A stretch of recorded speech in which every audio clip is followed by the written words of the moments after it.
क्या आपने lost spring का पार्ट 1 नहीं देखा? अगर नहीं देखा तो डिस्क्रिप्शन में लिंक है, बहुत मजा आने वाला है। मेरा नाम मुकेश है और मैं चूड़ी बनाने वाली फैमिली में रहता हूँ। मेरा नाम एनीस जंग है, यानी इस कहानी की ऑथर। मैडम मैडम मैं कार चलाना चाहता हूँ, कार। मैं अपना खुद का मालिक बनना चाहता हूँ।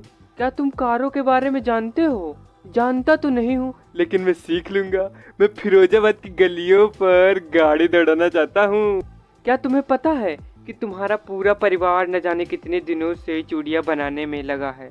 तो क्या हुआ मैडम, मेरा कार चलाने का सपना है, कार। और मैं वही सोचती हूँ कि फिरोजाबाद का हर दूसरा परिवार चूड़ी बनाने में लगा है। फिरोजाबाद की चूड़ियाँ देश की उन हर महिलाओं के पास जाती हैं जिनको इनकी जरूरत होती है। इन चूड़ियों को बनाते हुए पता नहीं कितनी पीढ़ियाँ बीत गई हैं। फिरोजाबाद भारत का ग्लास स्प्रिंग इंडस्ट्री का सेंटर कहलाता है और यहाँ की गलियों में ज्यादातर चूड़ी बनाने वाले लोग ही रहते हैं। और मुझे लगता है मुकेश का भी परिवार उसी में से एक है। यहाँ के छोटे छोटे बच्चे हाई टेम्परेचर में काम करते हैं और मैं वही सोचती हूँ कि शायद यहाँ के लोगों को ये पता नहीं होगा कि भारत में बच्चों से हाई टेम्परेचर में काम करवाना इलीगल है, कानून के खिलाफ है। अगर ये कानून यहाँ फिरोजाबाद में लागू कर दिया जाए तो शायद 20,000 बच्चों की जिंदगी बच जाएगी। उनकी वो आंखें बच जाएंगी जो समय से पहले ही अंधी हो जाती हैं। वैसे तुम कहाँ रहते हो? मैं यहीं रहता हूँ, कभी आओ हमारे घर पे। लेकिन मैं जब मुकेश के घर पर जा रही होती हूँ तो मैंने नोटिस किया कि कैसे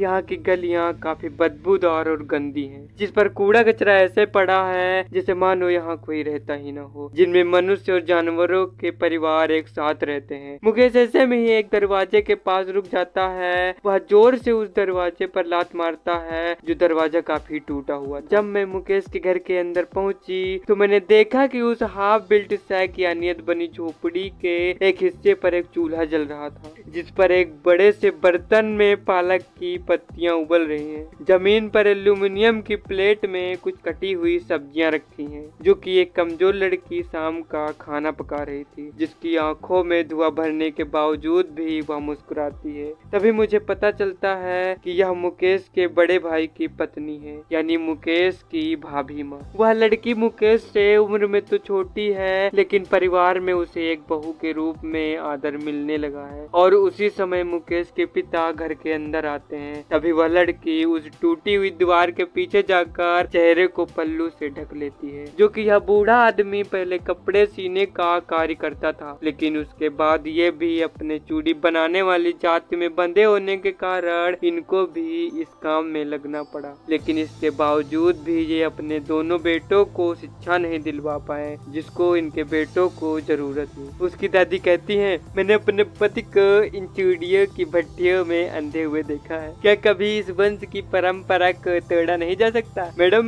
मैंने बचपन से चूड़ियों के ढेर ही देखे हैं, इसके अलावा और कुछ भी नहीं। फिरोजाबाद की हर गलियों में, हर दूसरे घरों के आंगन में केवल चमकीली चूड़ियां ही दिखाई देती है मैम साहब। मुझे ये रियलाइज हुआ कि हाई टेम्परेचर पर काम करने की वजह से यहाँ के युवाओं की आंखें समय से पहले ही खराब हो जाती हैं। तभी मैं देखती हूँ कि एक सविता नाम की लड़की गुलाबी पोशाक पहने हुए एक बूढ़ी औरत के पास बैठकर चूड़ी बनाने का कार्य कर रही है। यार इसे पता भी नहीं होगा कि ये कितनी भारी चीज बना रही है। ये पवित्रता की निशानी है, हाँ ये सुहाग की निशानी है। खैर बच्ची को जल्द ही पता चल जाएगा जब उसका सिर लाल आंचल से ढक दिया जाएगा, जब उसके हाथों में मेहंदी लगा दी जाएगी, जब उसकी कलाइयों में लाल चूड़ी पहना दी जाएगी, क्योंकि इस बच्ची की भी वक्त से पहले ही शादी कर दी जाएगी, उसी बूढ़ी औरत की तरह जो उसकी बगल में बैठी हुई है, जो बहुत वर्ष पहले एक दुल्हन बन चुकी थी, जिसकी हाथों में अभी भी लाल चूड़ी चमक रही है, लेकिन आंखों में अब वो चमक नहीं है। एक वक्त से मैंने खाना तक भी नहीं खाया मैम साहब। हाँ मैंने अपने पूरे जीवन काल में पेट भर कर खाना तक नहीं खाया मैडम यही आता है और क्या ही करें। चूड़ी बनाना मानो बहुत मेहनत का काम है। इन सब सबकी बातें सुनकर मुझे बहुत बुरा लगा। ये लोग पीढ़ी दर पीढ़ी यही काम कर रहे हैं, परंतु उनकी जिंदगी में कोई बदलाव भी नहीं आया है। आप लोग मिलकर कुछ क्यों नहीं करते हो? अरे का बताई मैडम, एक बार किए थे मिलकर कोशिश, तो पुलिस वाला ससुरा बहुत मारा, क्योंकि मैडम